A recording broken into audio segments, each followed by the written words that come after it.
Welcome back, guys. So recently I did a video taking a look at this Neo Geo MVS 1C arcade board.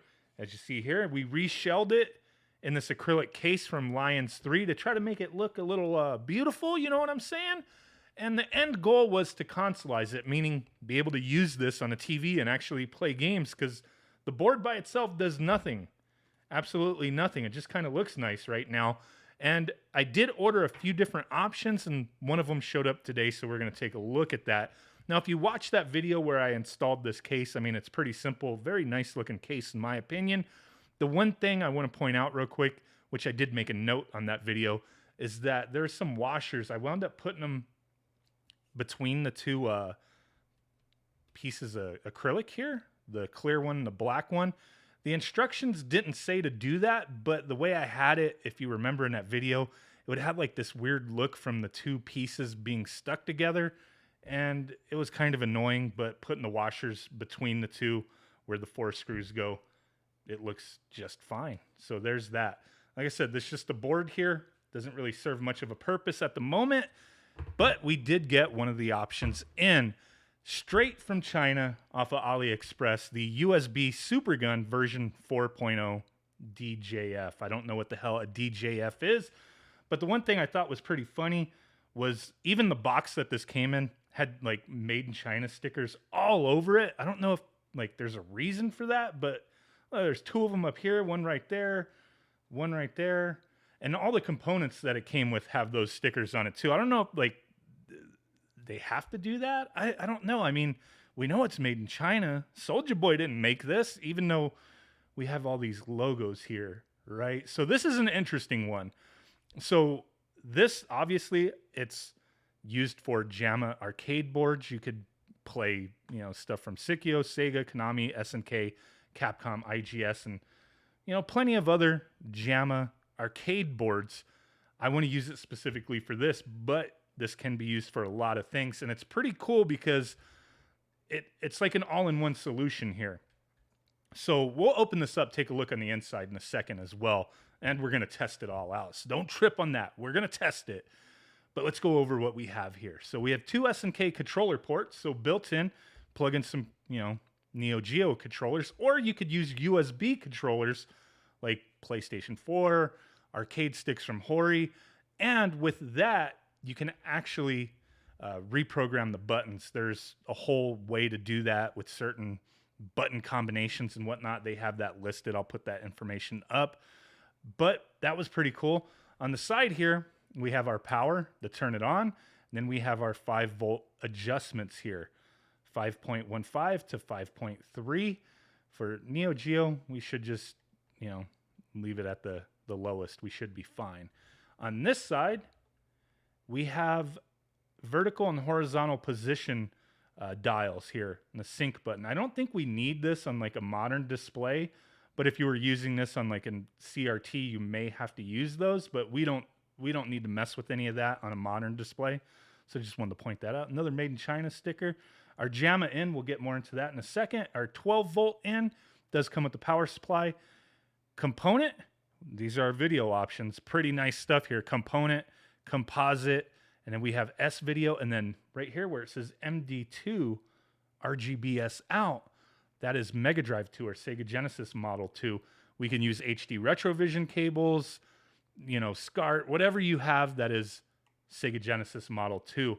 I'll be using the RAD2X on this, but yeah, there's tons of different options. I thought that was a nice feature to have there. So there's that. There's the bottom. Pretty nice looking thing. Let's take a look at everything else real quick that it came with. Now here is the power supply. It seems like pretty standard. This came from Timeharvest, was $160-ish. And a lot of their stuff comes with this same power supply. I noticed it's a 12-volt, 8.5 amp. We do have the plug. I already have it plugged in. It's not really anything special, but there's that, our barrel jack that plugs into the back of that guy. So it did come with the power supply. We're good there. And then we got this cable here, which also is marked made in freaking China. Oh yeah. They want to make sure you know that.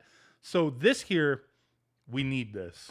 We'll talk on that in a second, because that cable here is needed to interface this with the box here.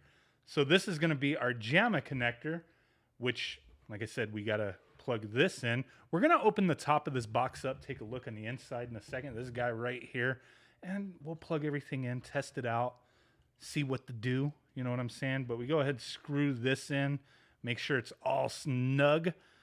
I kind of wish this was in its own little acrylic case, but it does have these little feet here. I guess maybe to be able to plug into a variety of different boards. Maybe they couldn't do that. I don't know. But I guess it's okay being the way it is because you do have access to certain buttons here. So let's take a look. So there is a little like LED screen for the voltage, telling you what voltage you're on. Like I said, you could change that with the box here, but for Neo Geo, we should be fine at the lowest. And then you have an audio button for mono or stereo, a brightness switch. We'll test all this out when we plug it in. Service and test. So I think, if I remember correctly, one of these, I mean, they should be obvious, but one of them inserts coins and then the other one will go to the test screen. You'll see all that in a moment. I mean, you don't need this to insert coins. Your controller will do just fine. Select button on a Neo Geo controller, inserts coin on MVS mode. So there's that.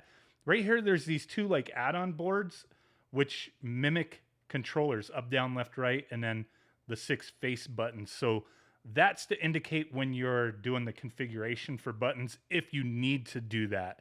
For me, I'm going to be using a Neo Geo stick and playing Neo Geo, so really no point there. So that end plugs into there. You get a nice length, probably about 3 feet. This right here, you got to kind of get it in there right. It's not exactly a tight fit, but you know, with the MVS board here, you don't have much clearance. So if you go over too far on one side, you're not going to get it in there straight. So you see, I got it in there just right because I've been messing around with it, and I can get it in on my first try each time. What? But you know, it took a second to figure that part out. So that's plugged in, and then this end plugs into the back here, the JAMMA in. So you could plug this into, like I said, various other arcade JAMMA boards and use this to, you know, use controllers and power and whatnot. But before we test that out, I do want to open this bish up and see the inside real quick. Oh, the other thing that it came with, I almost forgot. It came with these cables, and I at first I wasn't sure what these were, but on the side of the JAMMA board, there's some pins. Those are for additional buttons if you need them. So for player 1 and 2, your additional 4, 5, and 6 buttons if you're using, you know, a JAMMA arcade board that requires that. You could pin up extra buttons with this to that JAMMA connector there. We don't need that, but it's nice that it came with it because it gives you options, right? So let's go ahead and scooch that over and open this up. Screwdriver action.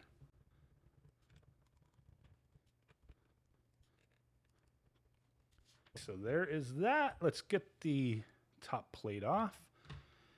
And there she is, the USB Supergun CBOX version 4. And we have a date of 2019, December 30th, DJF. So there it is. Doesn't look sloppy or anything. Looks decent. You know, what do I know? But it looks decent. But I do think this is being sold in different configurations. This Supergun version 4.0. I know there was previous versions, but I think they may be selling this like in different cases and whatnot, like a clear one that's a little bit cheaper than this. And then I think maybe even a bare board. I'm not 100% so obvious with the, you know, nicer looking case if this is your style. You know, the 160 whatever, $68. I mean, for everything you're getting here, being able to use all these controllers, if you already have a board, you can get an MVS 1C board for $50 or less, depending on where you look. So, I mean, this is an option. Not the cheapest option out there, but for something where it comes with the power and your video output and controller inputs, I think that's pretty cool. It seems worth it to me, but we're going to have to test it out to really find out if it's worth it, right? So I'm going to get this back assembled and we'll rearrange the camera angle. Okay, so here we go. We've got everything plugged in and situated. Kind of a cramped space I'm dealing with, so it's a little bit of a mess, but that's okay. So as you see, I do have the Rad2X, if you can see it back there, plugged into the Mega Drive 2 port on here. The JAMMA Edge plugged in.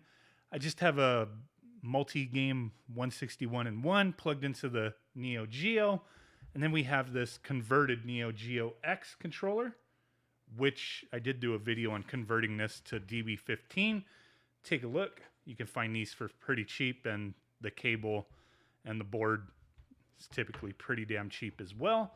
So you can get yourself a AES style stick for, I don't know, like 60, 70 bucks. But okay, everything's plugged in. The power, let's go ahead and power it on. Where's the power button? There it is. Okay.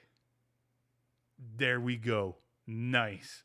So let me go ahead and take the camera and let you see the JAMMA board with the voltage LED indicator thing.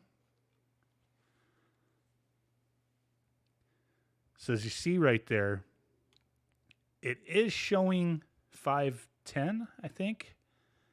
If I adjust it slightly, it will go up. So you have that if you need it.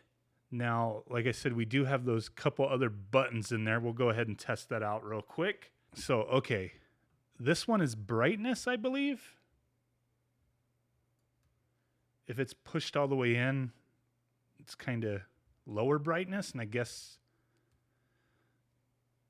having it raise up, you get a boosted brightness. Okay. And then we have that service and test button. We'll get into a game and then press those. So let's go ahead and let's get into a familiar one for a lot of people. Metal Slug X. If we hit service, okay, that adds coins. But we could also add coins with select on our controller, so that's fine. Now if we hit test, takes us to the test screen here. Dip switches, the hard dips, soft dips, bookkeeping, all that good stuff.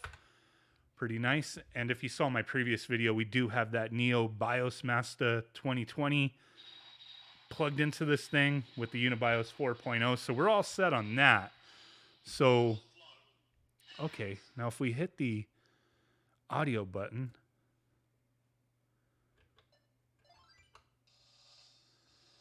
yeah, it's okay. So mono or stereo, that seems to work pretty well. Now, like I said, this horizontal position stuff and vertical, we shouldn't need that. But if we hit the sync button, as you see, it'll start, like, you could readjust. But I think that's more going to be if you're running this on a CRT or something. But you see, you could do all that. But if we unpress the sync button, we're good. We're good. So pretty cool stuff with this working, and you know, the possibility of using this on other arcade hardware, other arcade JAMMA boards. I may have to look into that and test this out further in the future. But there we go. Pretty sweet stuff. I think the visuals are looking pretty nice. Audio's coming through just fine. Not having any glitches or anything. Now, before I recorded this video, I did actually let this run for pretty damn near 8 hours. This did not get hot. There was a little warmth to it, and everything stayed playing fine. So I was happy with that. That was kind of like a little quality assurance test I wanted to do to make sure it didn't catch fire or anything. So definitely a nice option in my opinion. I'm pretty happy I bought it, as it seems a lot more feature rich than other options that I had purchased. But there's that. Let's go ahead and swap the cart, because we do have that multi-game in there. World Heroes 2. Power. Takes a second for the Rad2X to like initialize. I don't think you could see the light back there. But once it turns purple, oops, we're in it to win it.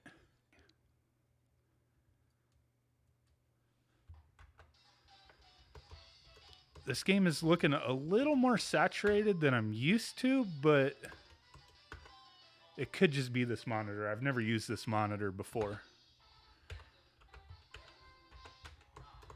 But there you guys go. Just wanted to test this out.